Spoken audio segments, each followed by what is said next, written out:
our mini conference is coming up on Friday, April 16th. That's actually going to be from 1 to 5 p.m. now. I know we had originally scheduled it to be um, kind of at the same time that we had these roundtables, but one of our members pointed out we were overlapping with Reaching Forward South, and so we wanted to be good neighbors, and so we've moved it to the afternoon. I know Friday afternoon, you're all a little like, really?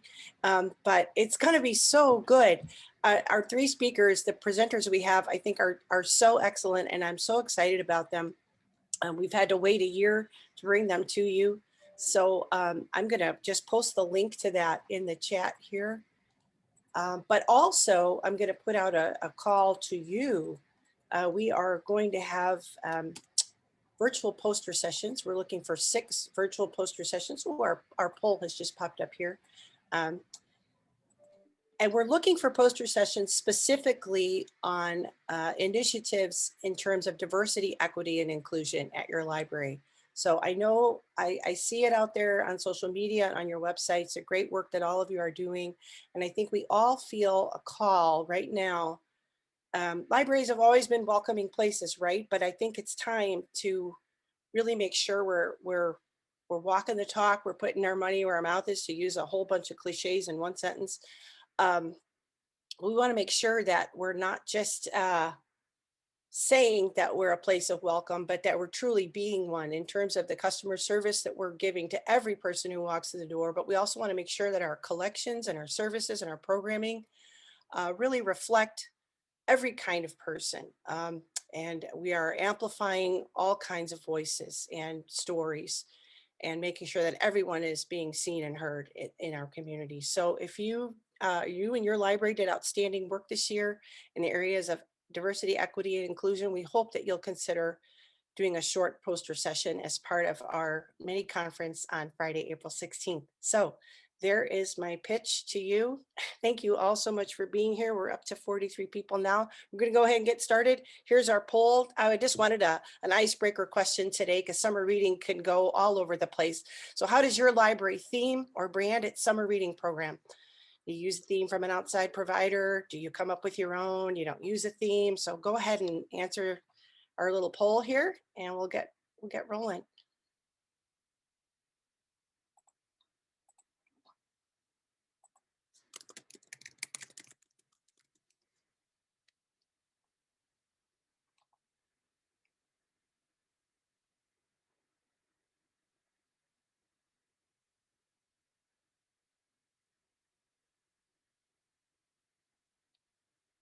Okay, so it looks like most people use a theme that comes from an outside provider like I read, and a few don't use a theme at all. I know that's the case at our library. It's just summer reading, or you do a mix of things, and a few come up with their own theme. So a little bit of everything, but it seems like the majority of you are still using a theme that comes from I read or another source. So with that, really, I want to turn this over to you. At my library, we don't use a theme. We've been using just summer reading now for the last few years. It seems to work okay. I don't have a lot to do with it either. It's primarily run by our youth services department. But what are your questions, concerns? What are the things that are really bugging you about summer reading? Or what are the things that come up year after year that you wish you had some fresh ideas for? Let's hear from you and get a conversation started.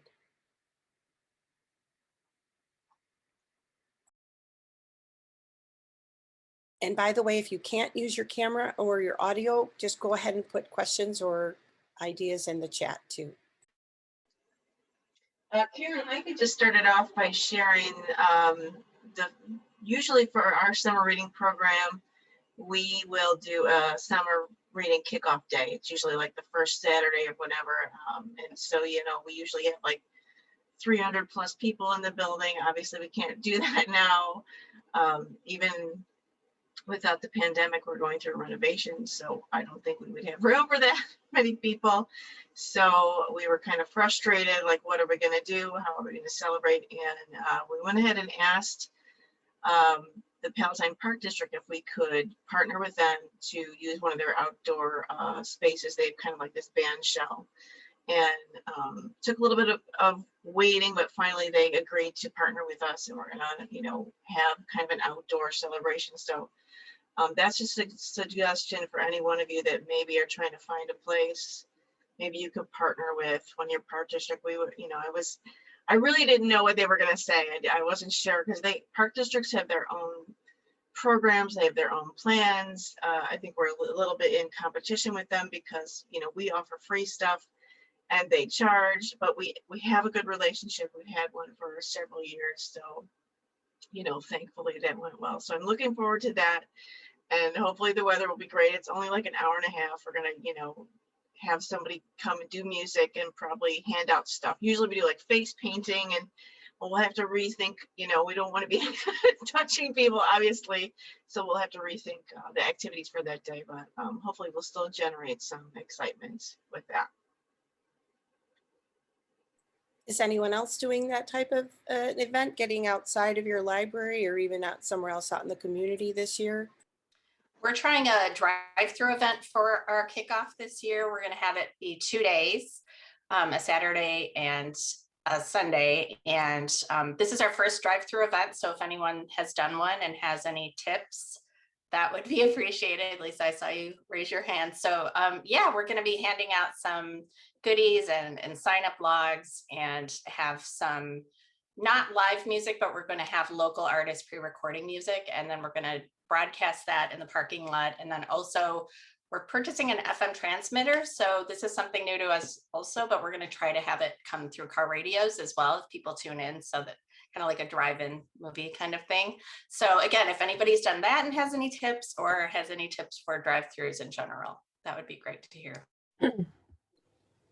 We did our first drive-through in the winter with called it a cocoa and curbside kickoff or something, and people really seem to appreciate it. I guess the one tip I have is that depending on your time frame, we had everybody showed up at first, and then we had this huge lull, and we're like, oh, okay, maybe it's done, and we started to pack up, and then all of a sudden we had this second wave of cars coming through. Likely because of, you know, picking up kids from places or after work or whatever. So, I mean, that's my one tip, but it went very well for us. And we're going to do a drive-through for summer as well on June 1st. And we're doing it from 4 to 6 instead of a little earlier like we did the other one. And we're going to do some stuff with the color theme for ILA, like pinwheels, and but we get a kit with a lot of different color things in it. We're going to have Kona Ice come, and we get a percentage of the proceeds from Kona Ice sales. And so it'll be much a quick kind of thing. We're planning to do maybe some chalk art on the front area of our apron. Again, you know, that color, imagination, the reading colors your world theme. So we'll see how it ends up, and we're just crossing our fingers for good weather.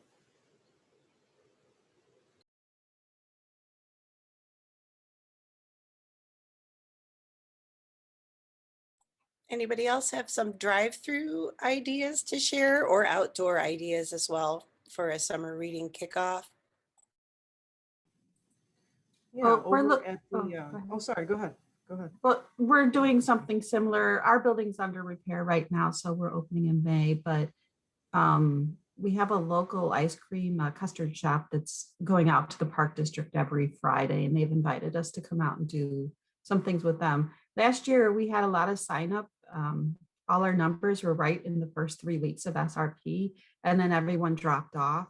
So we're trying to come up with some engagement activities to keep people going throughout the summer. And I know our youth staff has a ton of ideas, but part of it's going out possibly to the park and joining the custard guy, but also they're looking at scavenger hunts throughout town. And, you know, we've done one of those already where we have a QR code and people can enter to win prizes then. And then once they find all the locations, and then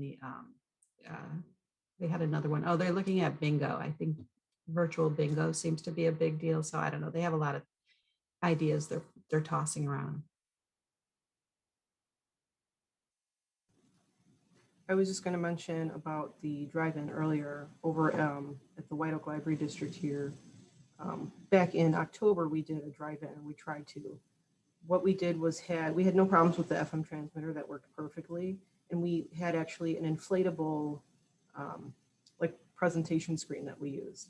And that is where the problem lied in, because we got rained out at least one day, and another day because of wind conditions, we weren't able to really keep that up.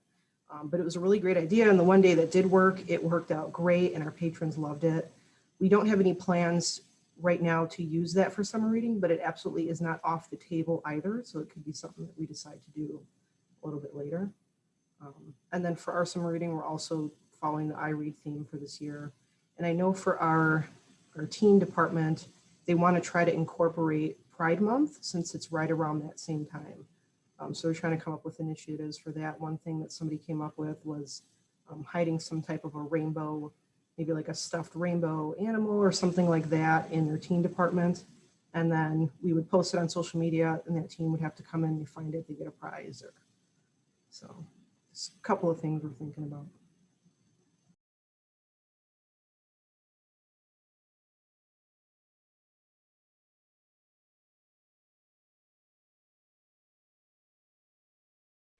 We did have a follow-up question. What are you showing on the screen and broadcasting on FM radio? So we did, since it was in October, it was kind of Halloween themed, and we got the license to show movies like Coco, the newest Addams Family, and I forget what the third one, I think it was Casper for the third one. And since we have 3 branches, we've got a branch in Lockport, Romeoville, and Crest Hill. We did 1 movie per branch, and we spaced them out every 2 days for 1 week.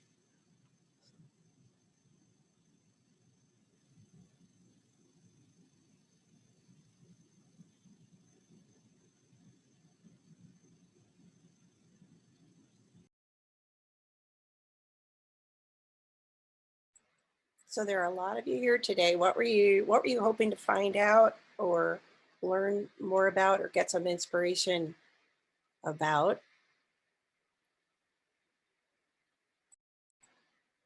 Or what really cool thing are you excited about? Our library, our focus tends to be, oh wait, we got another question about FM, the FM transmitter. Is it hard to install?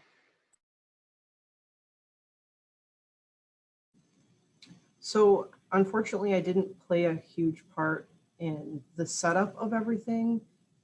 Being in marketing design, I just handled all the promotion part of it.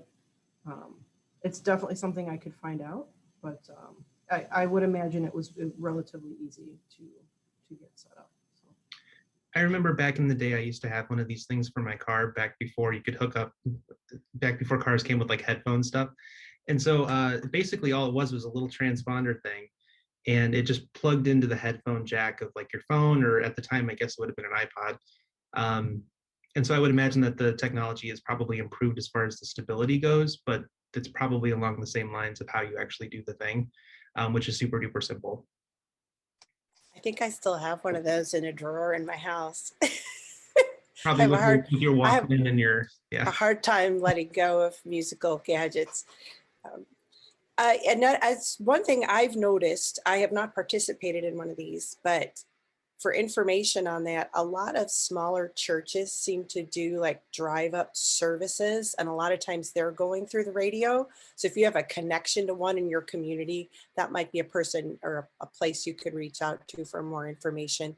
Given that, at least what I see around here, it is smaller churches. They're not going to have a huge budget or audiovisual department. That also suggests to me that it might be pretty simple. Yeah, the one we purchased we haven't gotten it yet or tested it, but it was around $70. So they aren't really expensive. And we made sure that, I read all the reviews to make sure it was going to fit the size of our parking lot, and everything seemed pretty good. So, but one thing, we met with some of the tech people at our library, and they came up with the idea of, we have the audio feed in, so that's, through a cord, and it can attach, like Chris said, to an iPod or iPhone. And then you can also attach it to a PA, so we can broadcast, have sound out in the parking lot as well as people tuning in. So whichever way they decide to hear the music. And I thought that was something that I hadn't even thought of, because I was like, well, it's going to be kind of quiet if we're out there as staff just standing around. It would be nice to hear the music as well. So just hopefully it'll work out well. We're going to definitely test quite a bit before we unveil it, but fingers crossed. It might be something you end up wanting to do all the time, music in the parking lot.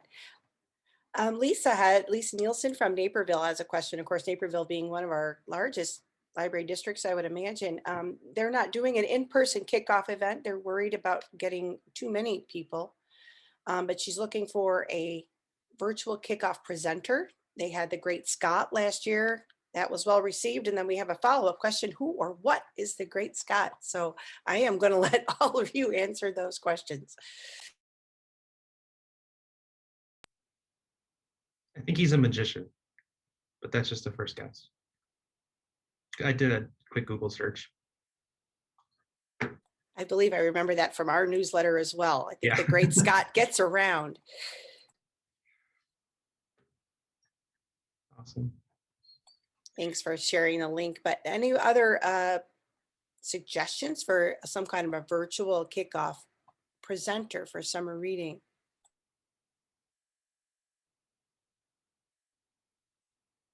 How's virtual youth services programming been going for all of you in general? I know we've tried so many different musicians, and I don't know if we've done a magician per se, but we've done a lot of our usual types of youth presenters, and it just has not worked as well for us as adult programming has, but maybe that's just unique to our library.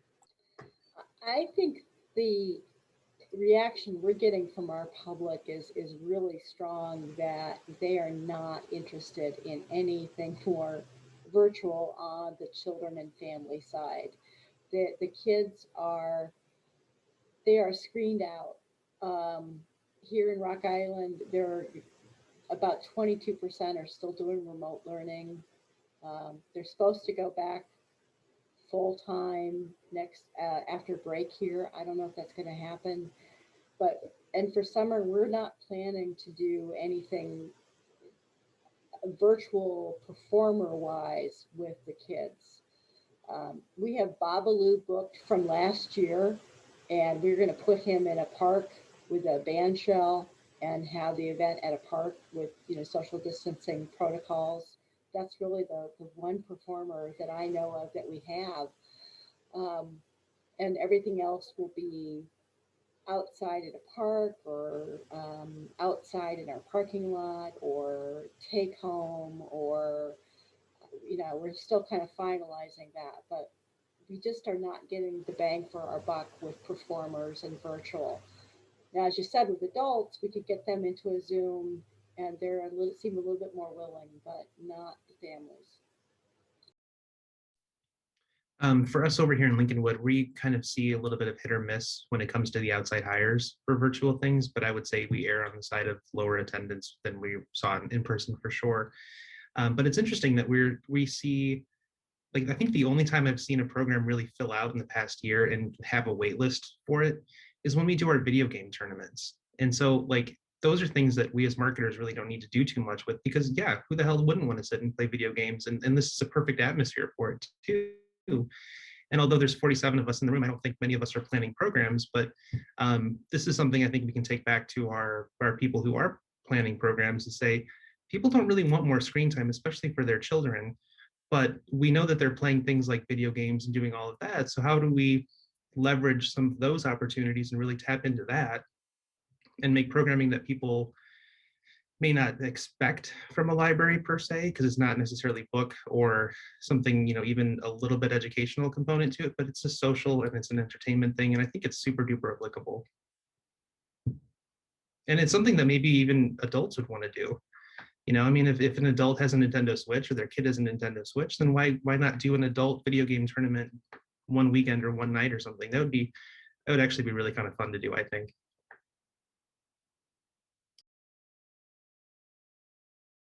We have some other comments in the chat. So if you don't have that open, just in general, a lot of virtual programming just hasn't gone well for libraries. Local art studio in Batavia providing kits, pre-recorded instruction videos.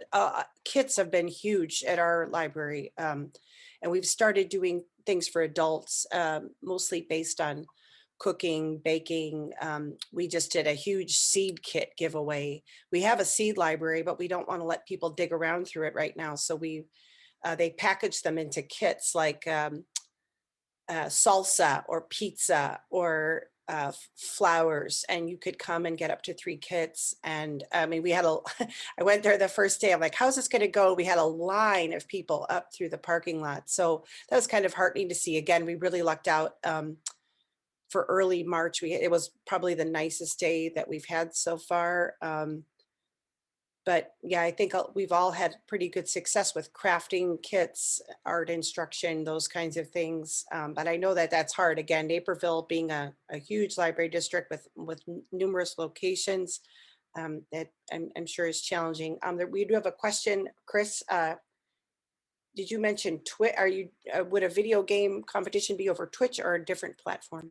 I'm trying to figure out the answer right now on my internal chat thing. So I'll respond in the chat with the answer. Thank you.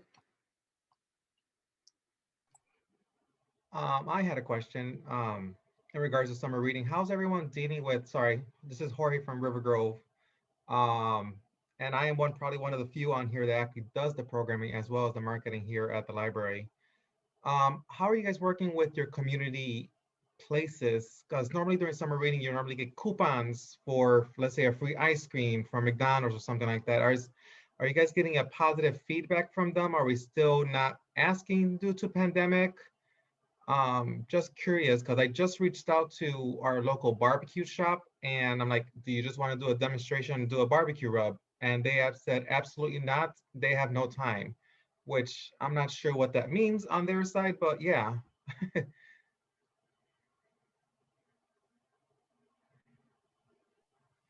I'll chime in on this. This is Christy from Helen Plum in Lombard. We had a program planning meeting. So I don't do any of the programming, but we kind of decided as a library that we're lucky enough to be able to not ask this year, just out of kind of taking a pause and knowing that a lot of companies are kind of struggling.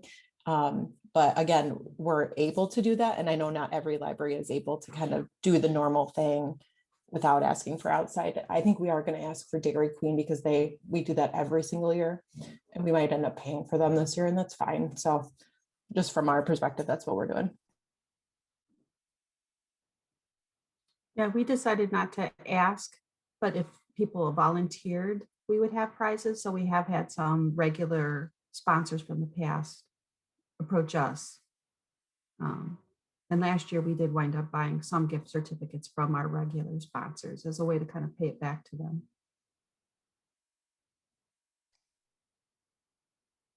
Yeah, we did that too with the buying of coupons and gift certificates for our regular sponsors, and we're going to continue doing that in the summer. Same here. We're continuing with coupons, but I think it's a little bit less than we usually have. You know, we don't want to push people, but the ones who are regulars give us discount coupons. I don't think anyone is giving us anything completely free though. So, it has changed a little bit.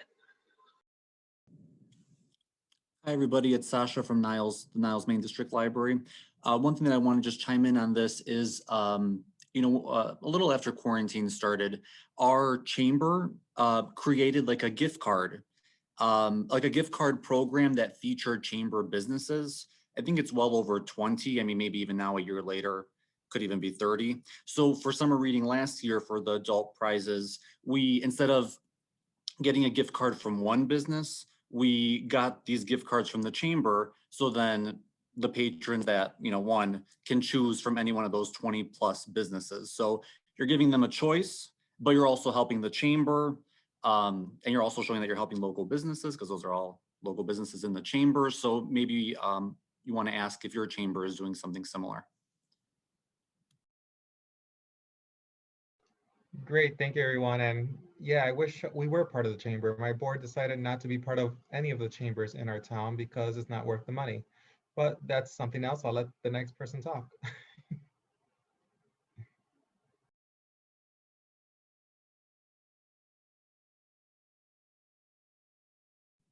one other thing that I just wanted to mention about like the prizes, I did get an email, I'm sorry about the coupons and stuff. I did get an email from our head of youth services this past week.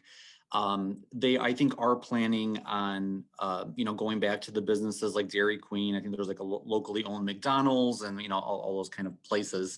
But she's like, what else can we offer them besides we typically tell them that their name or logo will be included in our fall newsletter, kind of like after we get all of our ducks in a row with all of the sponsors. So, maybe if you are going to put together like a pitch or whatever you want to call it to them, maybe think about what other ways, internally or, like I said, we only did like the one thing, in the newsletter, but this year I think, we will add them kind of on internal signage and, depending on how many businesses you have, if you wanted to do like a business spotlight post to like really give them a boost on social media.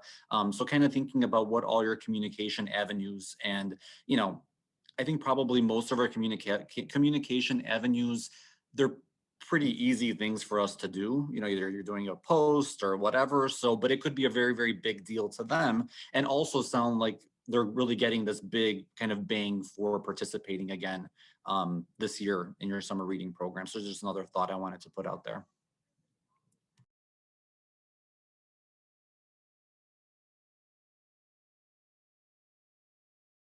So it seems like a lot of that might depend on your community, how well your local businesses have held up, how comfortable they feel being able to give a discount or even something for free. So it seems like it's always worth asking, right? I think you can always ask in a spirit of, we understand if this isn't the right year for you or the best time for you. Karen, if I may ask, I'm not sure if it was mentioned earlier. I know we were talking about prizes and programs. Is everyone doing like an online thing like through Beanstack or whatever program, or are you doing a mix of print and digital? There's a good question. We should have made that a poll as well. I know at our library, it's all online. We do not do any kind of printed reading log, although that could be different this year. Who knows? Yeah, I see in the comments, a lot of people are doing both. Mount Morris is, just doing print. Our thing, like marketing is not really involved. We use Beanstack and marketing is not involved in setting it up. They just tell us they need a banner or whatever. So, that kind of is off our radar, I think, kind of unfortunately, because not that I want another thing on our plates, but, not kind of being in there and understanding it 100%, I don't know, it's definitely not beneficial for us. Cause I know there's ways, and I think they're doing it that you could like shoot out an email to past participants to sign up again. I mean, there maybe are some other marketing tools that I have no idea that Beanstack offers. So I was mainly asking because, there's this big push at the beginning, whether you're starting on June 1st or whatever your day is. And then I feel like for marketing, after that, I don't know, I feel like we're throwing like rocks in the pond, what I'm saying? Because it's like, we're not seeing the numbers of Beanstack unless we ask. I'm not sure if they send reminder emails, I don't even know, once a month during the, what I'm saying? So I was just kind of just curious of what everyone was doing. I think for us, maybe adults might want a bingo card in addition to Beanstack, but I think our youth and teen is all digital this year. I've had the same experience with Beanstack. I mean, I hated, I can't even remember the name, the calendar, Events. We had Events before and it was a nightmare to customize. It was a nightmare to set up every year. But now when they decided they wanted to go with Beanstack, it got pulled out of the marketing department. And same thing. We make a banner and we make some digital badges for it. And I don't really know. I have to keep asking, how is the sign up? Do you want another push? Do you want another email newsletter? I know that Beanstacks can send out emails regularly to people that are registered on it, because we actually had some problems with that the first year. They were like, we're going to put your programs in our messaging. And I'm like, hey, we already have a huge mailing list and a branded e-newsletter. I'd like to have a little more control over what you're sending out to our customers. So there's there's lots of stuff there, but lots of possibilities, but does feel a little bit out of my hands at least. Anyone know a little bit more about what's under the hood of Beanstack and how it's being used at your library?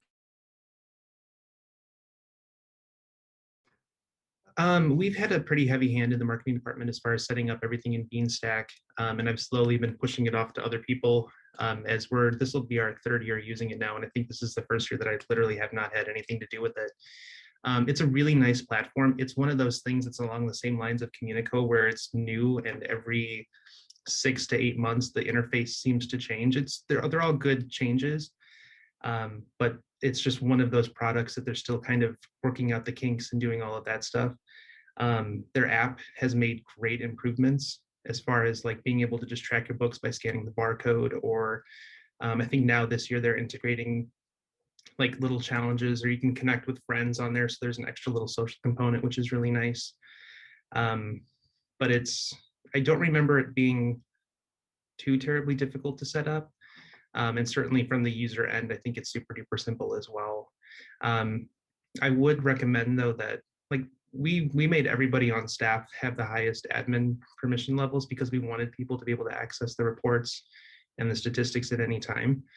And it's worked out perfectly well for us. So I would put my personal advocate hat on and say that if you don't have those admin rights or you can't log into that system, then ask for it. And there's really no reason why we shouldn't all have the permissions to be able to see all that stuff. It's incredibly important for us in marketing to be able to see what needs extra help, what needs extra promotions, or what needs less promotions, quite frankly, because some stuff is already successful on its own, and why waste the time or energy or money in promoting something that's doing perfectly well. We've been on Beanstack here about a similar amount of time to Chris, and I think our patrons have gotten comfortable with it, and certainly the app has improved greatly. It'd be interesting to see if people pick up on that friends and family challenge feature that they just added. There's a great back engine there with a lot of cheat sheets and things that you can use for marketing. I was just going to add, I think the big thing they did this year that I really like as a marketing person is that they made it possible to brand our landing page so that it's more universal and not so seasonal focused. So you can have your branding at the top with, reading challenges, and then below your specific challenges that are seasonal and are timed show up at the bottom. And I think that's going to be great for discovery. So I'm really looking forward to having people take advantage of that more throughout the year versus, winter and summer. Yeah, kind of along the lines of what Lisa was talking about. We use Beanstack for our 1,000 Books Before Kindergarten program, and we're hoping to expand that into other reading programs throughout the year. But that function that Lisa's talking about makes it possible to be able to run more than one program at one time. We actually don't do a summer reading program anymore for our early literacy. Like the people who would qualify for the 1,000 Books Before Kindergarten, we just kind of lump extra prizes into that over the summer. And so having this particular system and setup works perfectly for us for that. Do any of you that are using, oh, sorry, is anybody using Beanstack also have adults in their reading programs? Because and how do the adults like it? Last year, the adult population was the most engaged with Beanstack for the first time, I think, ever in Lincolnwood's history, which was fascinating and not anything that I would have expected. But given the virtual fatigue or digital fatigue that we're all experiencing now, it totally makes sense. And I kind of expect that to happen again too. I know we have some adults that just couldn't get it. Literally, my neighbor ran over one day and said, I can't get into this Beanstack. And so that's why we went with paper logs too. And we also have them, if people have trouble, they just call our phone number and the call center people will log their minutes for them. So one of the nice things about Beanstack too is there's a way for, I guess in a typical family, it would be a parent to set up an account for their kids. And so that's a perfect opportunity to say, hey, did you know that we have an adult program as well? Let me sign you up for that so that you can win prizes and so that the kids aren't the only ones having fun this summer. And so I think having that little reminder in there that summer reading is not just for kids, especially if you do have the adult component at least, and hooking them in at that moment, that'll make it all the more successful. We've In had terms of- mixed, no, I'm sorry, go ahead. No, you go. All I was going to say was we've had mixed results with adults. It's not that they don't use it, they use it. We do get negative comments that they find it aimed at children. They don't particularly like the earning a badge component. So there's that. They don't want to necessarily review every book. They'd like to use it more as a way of keeping track of what they've read without having to do additional activities. They use it though. I mean, we haven't lost any adults when we switch to it by any means, but we do get some not always positive feedback. Well, that's part of your program setup. You can make it so that it does not require a review.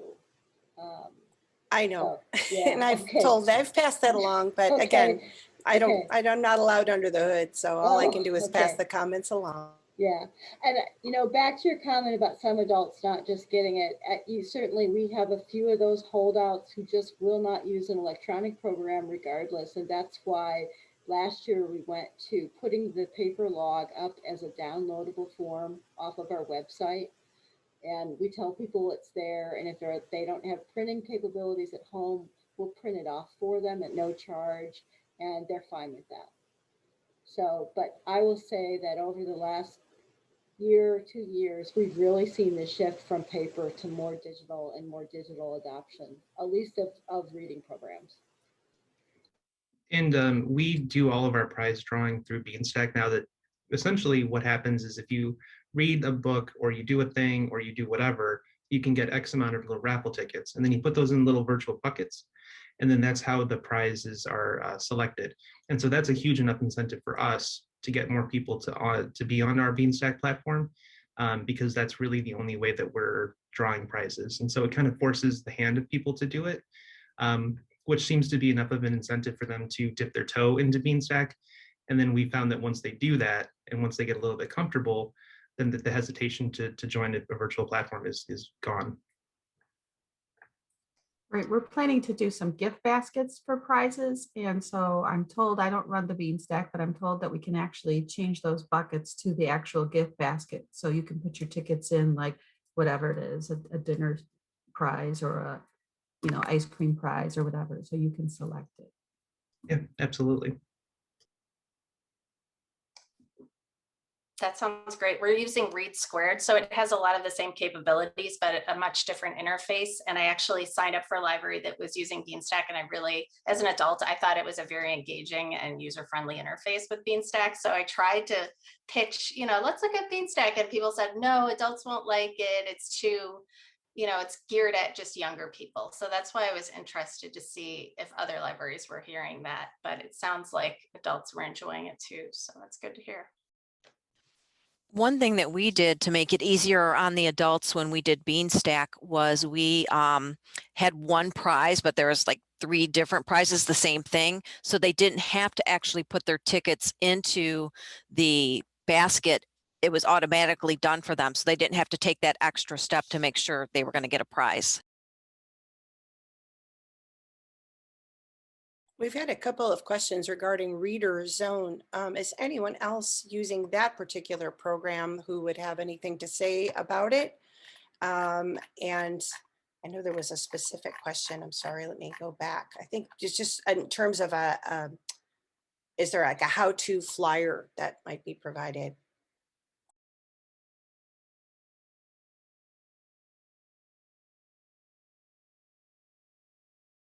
Well, if you're out there, any other Reader Zone users, you can also type some information in the chat if you have a link to anything or just any experiences you want to share.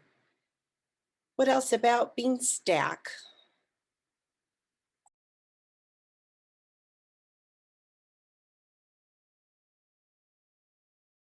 Or anything related to maybe the online management or the prize drawings that just came up. I have a suggestion, not necessarily about prize drawings, but a big component of our summer reading is giving stuff away. And so every year we do a t-shirt, which we've kind of gone back and forth on whether we do it at registration, whether we do it in the middle of the program to keep people kind of making sure that they're continuing throughout the summer, or we do it at the end of summer. And everything kind of went out the window, of course, with the pandemic. So who knows what we'll do this year. But one thing that I did a little bit of a test drive for was just kind of getting some smaller items just to see kind of a promotional item perspective. There's a company that I found a while ago called stickermule.com. If anybody's familiar with them, they do actually great work and their prices are really pretty reasonable. And so I tested it out with getting a custom cut keychain and a custom cut magnet. And so I just wanted to show those to everybody, but here's the keychain. And it's small. I think it's like 1.5 inches by 1.5, custom cut to the shape of Abraham Lincoln reading a book, which is fantastic. I think I got 300 of these for, I don't even remember the price, but it was pretty inexpensive. And then I also got custom cut magnets for a Dial-A-Story platform that we're testing our launch with.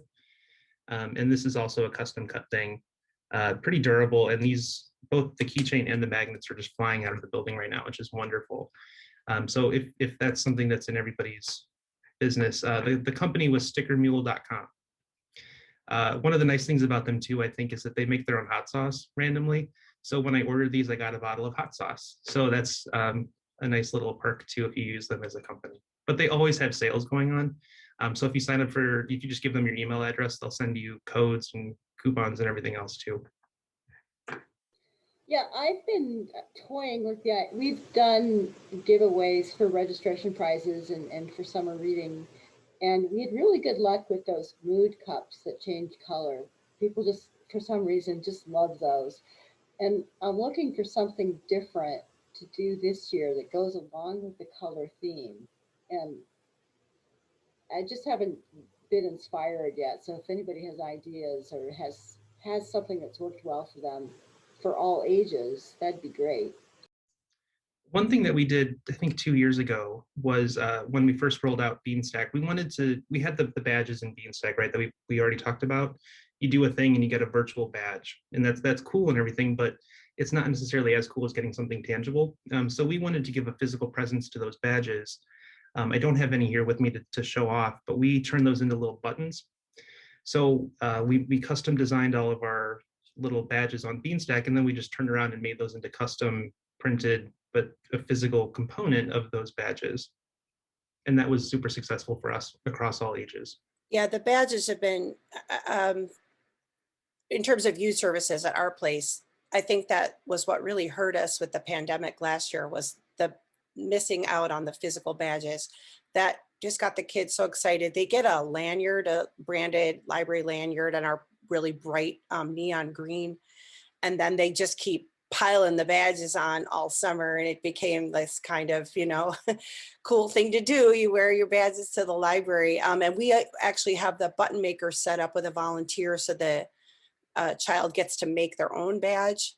But again, with the pandemic, I know that these are not maybe super helpful ideas right now, but it is something for a very low cost that had a really big impact on registration. And not just, I should say registration, which is always very high at our library, but I think that helped keep momentum going all summer.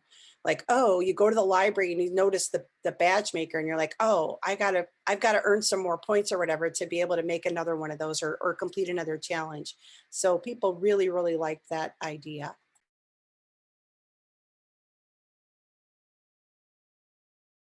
I will say for winter, we did a custom coffee mug, and we have a really talented designer here who's also running our mobile library.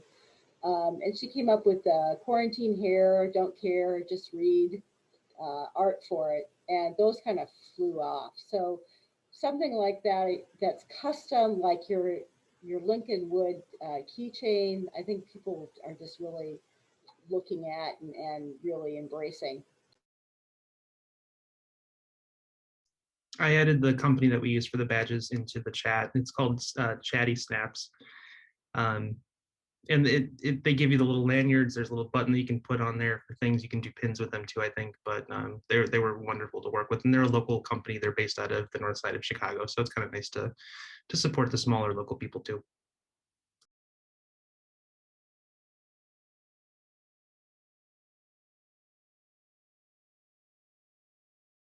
I will say, if you come up with something, another prize, another giveaway idea, don't forget our Facebook group. It's always helpful to post things there and people can refer to them later. So maybe we can have a little thread going about that.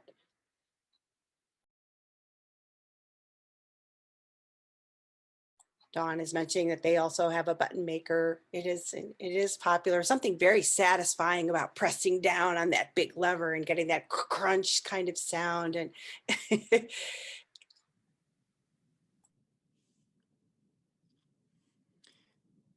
Is anyone planning on doing like a video, like promotion or anything like that?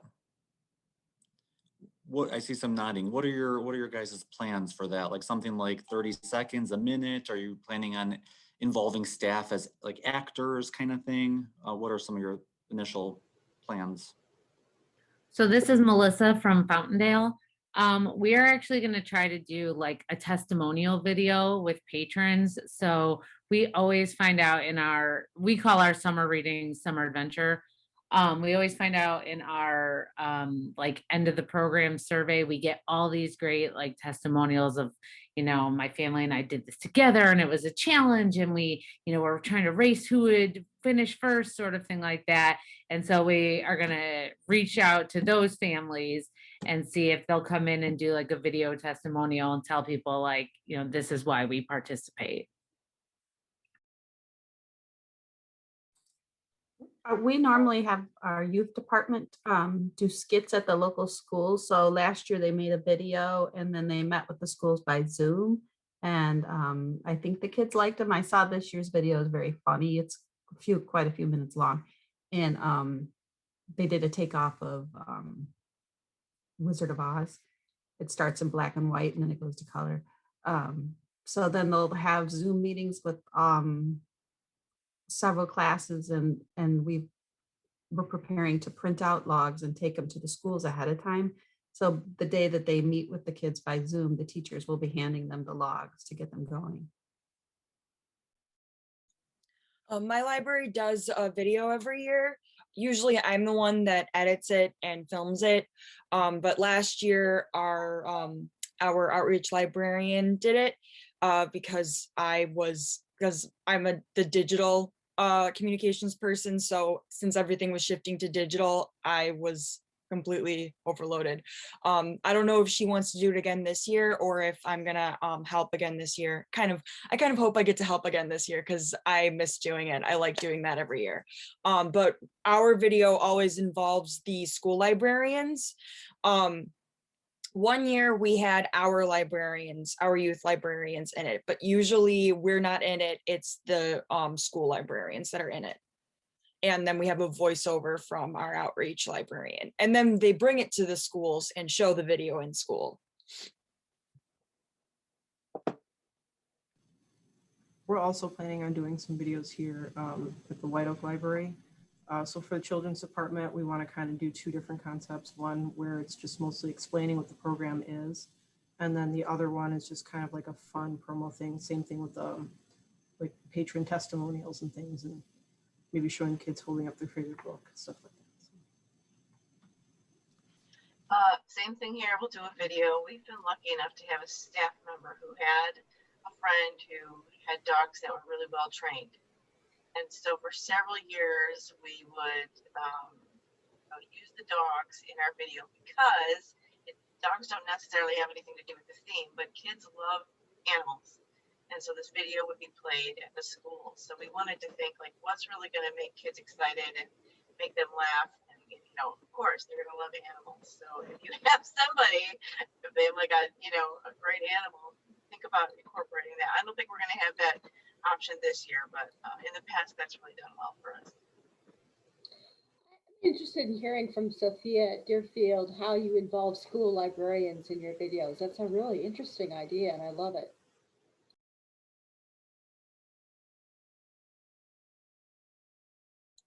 Sorry, I had to get my microphone unmuted.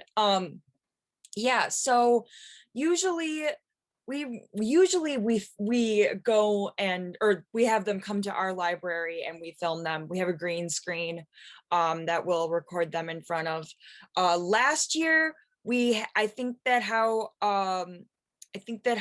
the librarian did it was she had them like record themselves and then she kind of just edited them together. But it's kind of different every year because we come up with different ideas every year. So last year we had the librarians each like have themselves filmed either in front of the school or sitting outside somewhere, and them saying our theme, which last year we didn't use the I read theme, so it was like live green, read green, and it was perfect, or read green, live green. I think it was perfect because they were sitting outside and reading in it. And like they each said it. Other years we won't have them talk, and we had like speech bubbles of them saying something. Yeah, it's a little different every year. Carrie is our outreach librarian, and she always comes up with really creative ideas based on the theme. Something fun that our library did for videos was we had a masked teacher. So the teachers would be in costume reading a book to the students. And it was just kind of a fun thing that they had to try to guess who the teacher was. And it was kind of part of a project or a craft or something like that that we did with them. But we are planning to have the teachers help us with a video to do summer reading this year.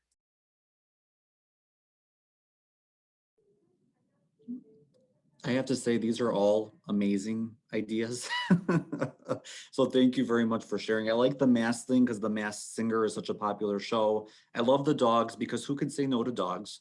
And Sophia, I love the, the incorporating the school librarians who these students see, whenever they, go to the library or whatever at their school. Awesome, guys.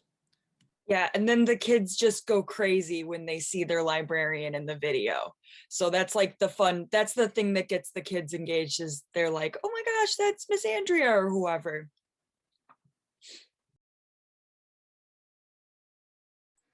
Yep, I was taking notes on all those ideas too. They were all really great. So thank you so much. I'm glad we took that that little side road over into videos. Which who knew how important video was going to be over the last year, the way it has been.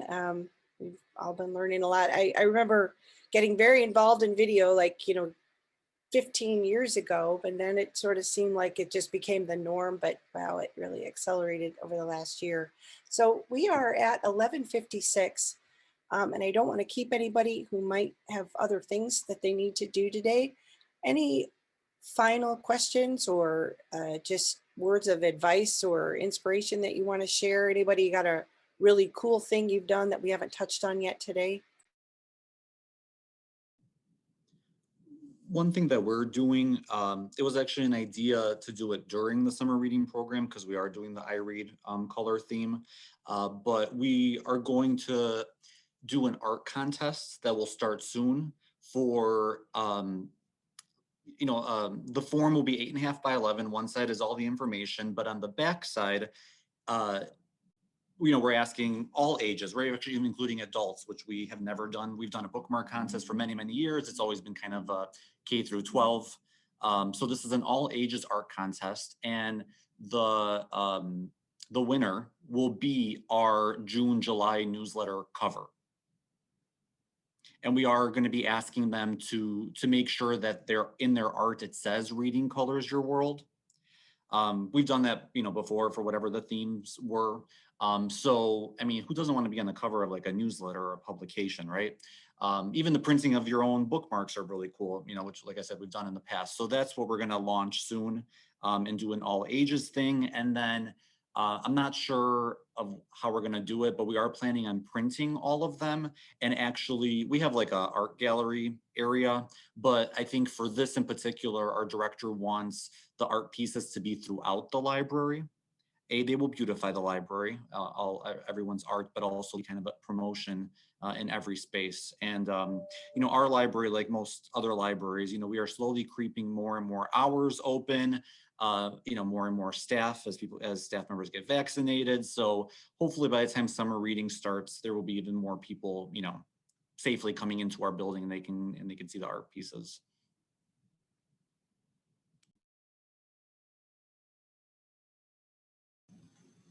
I was wondering if anybody has any special plans for any kind of social media initiatives. So for us at White Oak here, we want to try to do Snapchat filters geared towards the children's and the teen. And then there have been talks about maybe, I know I mentioned we wanted to do 2 different kinds of video to promote our children's summer reading. We were thinking about maybe the use of TikTok to promote our teen summer reading. Does anybody else kind of have any plans or thinking about things like that for promotion?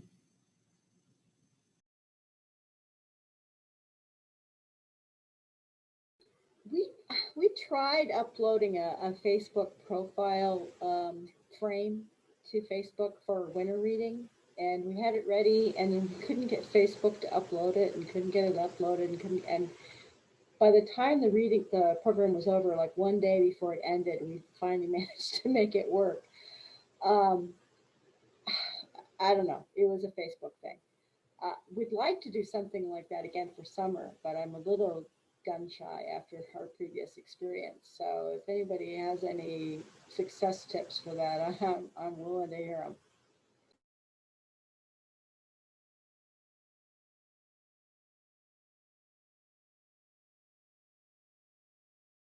I know we've talked a little bit in the past about things like Snapchat and TikTok. I think we've all waded into the water a little bit on those. And I've talked to some libraries that have had great success on there. We did not the one time we tried something, but that may have just been a bad choice. It was for our Comic Con style event, Fandom Fest. But anybody else had good luck with teens on something like TikTok or Snapchat?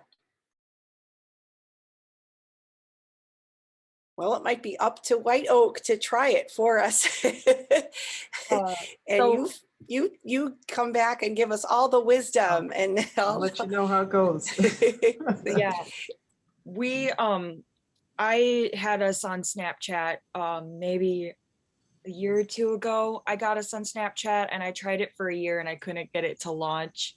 So wasn't a success for us, but I know that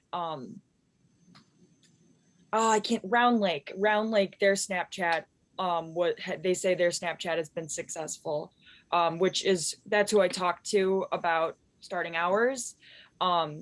I don't know why it didn't take off for us, but it worked for them, different communities. But our head of youth has expressed interest in TikTok, and we had a meeting about it and kind of talked about it, and we decided that we were going to cable it until the library was completely open, because that's what made trying Snapchat worth it for me. Was if every day to post to the Snapchat story, I would just walk up to the teen space and take a picture or a video of something in the teen space, like a book or a poster or something.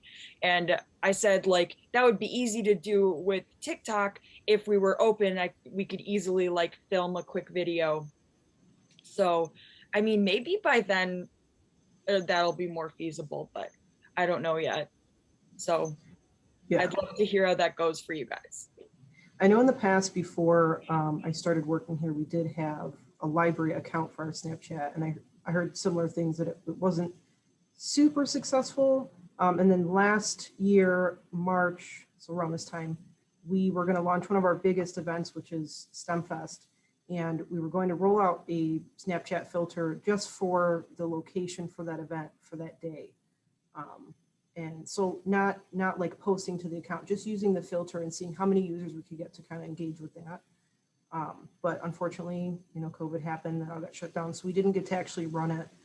So I think we're excited to try that again this year with summer reading and see kind of how that does. And then I think based off of that is how we're going to decide if we're going to reopen that account and try to like engage with patrons through there again. So I'll let you guys know how it goes. I know we're going to do some Instagram teasers with the theme and with some of the prizes that we're doing. And so we'll see how that goes.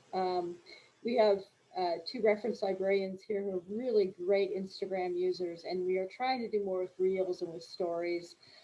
I attended a webinar that was from Skokie Public Library on their Instagram that was through Niche Academy, and it was really well done, and she had some interesting ideas for how they are using theirs. I don't know if she's on this call or not, but I recommend it if you can find it. We also had a comment in the chat from Huntley Area Library, just reminding you that hashtags are huge for TikTok and TikTok. The I really do know that it's TikTok. I'm not like grandma who calls it the Google and all that. TikTok and Reels. So do remember those hashtags, very important. All right, we are at a little afternoon, and I need to let Tamara from ILA make a couple of brief announcements. So I'm going to end our conversation here, but remind you again about Facebook. We've always got our group open and ready for your questions. The video will be shared there as well, but Tamara, take it away. Thank you, Karen. Hello, everyone. Tamara Jenkins. I'm the Communications and Engagement Manager for ILA. Just really quickly, just a quick plug for the Marketing Award. We're seeking nominations for that award. I just put the link for the award in the chat box. So please, look at the qualifications, eligibility, and maybe nominate one of your colleagues or yourself for the award. Also, the next roundtable is going to be on May 21st. I'll open registration for that sometime next month, but we're not going to have one in April because, as Karen stated before the start of today's roundtable, it will be the mini conference. So registration is open for that. And again, Karen did state that this is being recorded and it will be posted in the Facebook group, and it will also be posted on the forums page on the ILA website. And the transcript, if you would like a copy of that from the chat, please email me. I'll put my email in the chat box as well, and I'll shoot that over to you. I try to keep it for at least a week and a half. So don't be shy, and you can reach out to me and I will send it to you. Thank you. Thank you, Tamara. Thank you, everybody. Have a great weekend. Happy almost spring. And I hope to see you at the mini conference in April.